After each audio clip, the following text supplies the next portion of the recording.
चुनाव आयोग ने अपनी वेबसाइट पर नया चुनावी बॉन्ड डेटा प्रकाशित किया है। इनमें 2019 तक की जानकारी भी शामिल है। बीजेपी ने सबसे ज्यादा 6,986 करोड़ रुपए के बॉन्ड कैश कराए। कांग्रेस नेता राहुल गांधी की भारत जोड़ो न्याय यात्रा आज मुंबई में समापन हो रहा है। मुंबई के शिवाजी पार्क में शाम को इंडिया की रैली होगी। राहुल, प्रियंका समेत 15 से ज्यादा दलों के नेता शामिल होंगे। आंध्र प्रदेश के पलनाडु में रविवार को एनडीए की रैली में पीएम नरेंद्र मोदी ने कहा, एनडीए में हम सबको साथ लेकर चलते हैं। दूसरी ओर कांग्रेस पार्टी है जिससे एक ही एजेंडा गठबंधन के लोगों को यूज एंड थ्रो करना है।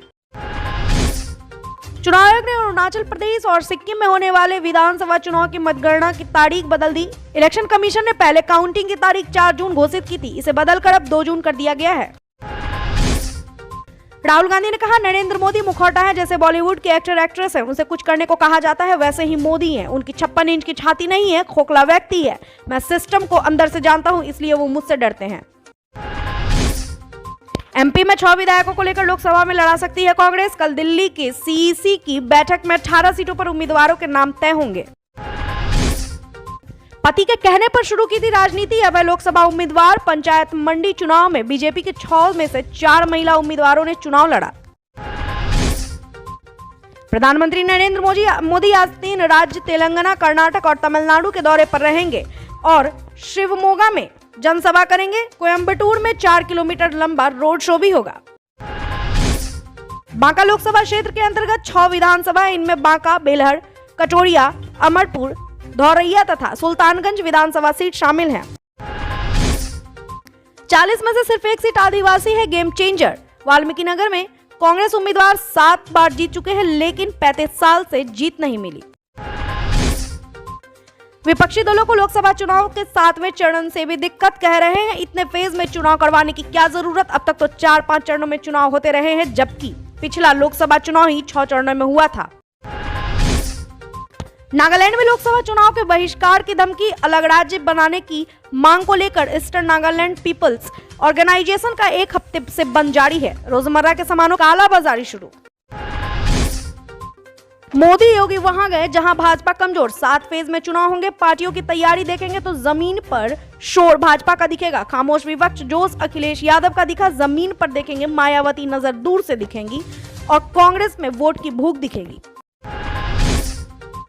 मध्य प्रदेश के पूर्व मुख्यमंत्री शिवराज सिंह चौहान ने राहुल गांधी और कांग्रेस के नेतृत्व पर जमकर हमला बोला। उन्होंने कहा कि सोनिया गांधी ने राज्यसभा में बैकडोर से एंट्री की है। जिस पार्टी के सर्वोच्च नेता का ही आत्मविश्वास हिल गया हो, उस पार्टी का क्या होगा। चुनाव आयोग ने लोकसभा चुनाव का शेड्यूल जारी करने के साथ वोटर्स के लिए केवाईसी ऐप लॉन्च किया। राजीव कुमार ने दिल्ली में प्रेस कॉन्फ्रेंस के दौरान बताया कि इस ऐप से वोटर्स को उनके क्षेत्र की लोकसभा सीट पर लड़ रहे प्रत्याशियों के क्रिमिनल रिकॉर्ड की जानकारी मिलेगी। कपिल सिब्बल का दावा, कश्मीर में कोई चुनाव नहीं होगा। बोले, चुनाव आयोग बीजेपी के लिए वफादार। केंद्र शासित प्रदेश में चुनाव न करना असंवैधानिक। 19 मार्च को पहुंचेंगे सीएम भजनलाल शर्मा और प्रदेश अध्यक्ष सीपी जोशी। कोर कमेटी और क्लस्टर समिति की बैठक उदयपुर में होगी। चित्तौड़गढ़, बंसवाड़ा और उदयपुर लोकसभा सीटों पर विचार मंथन होगा। इलेक्टोरल बॉन्ड का डेटा सार्वजनिक हो चुका है। किस कंपनी ने कितने बॉन्ड खरीदे और किस पार्टी को कितने रुपए का चंदा मिल गया, ये तो पता चल गया, लेकिन किस बिजनेसमैन या कंपनी ने किस पार्टी को कितने रुपए दिए, इस बात पे अभी भी सस्पेंस बनी है। इलेक्टोरल बॉन्ड के साथ यूनिक अल्फान्यूमेरिक नंबर की जानकारी देने पर सुप्रीम कोर्ट में सुनवाई चल रही है। कोर्ट ने 16 मार्च को इस मामले में स्टेट बैंक ऑफ इंडिया को नोटिस जारी किया था। कोर्ट ने बैंक से 18 मार्च तक बॉन्ड नंबर की जानकारी नहीं दिए जाने का जवाब मांगा था।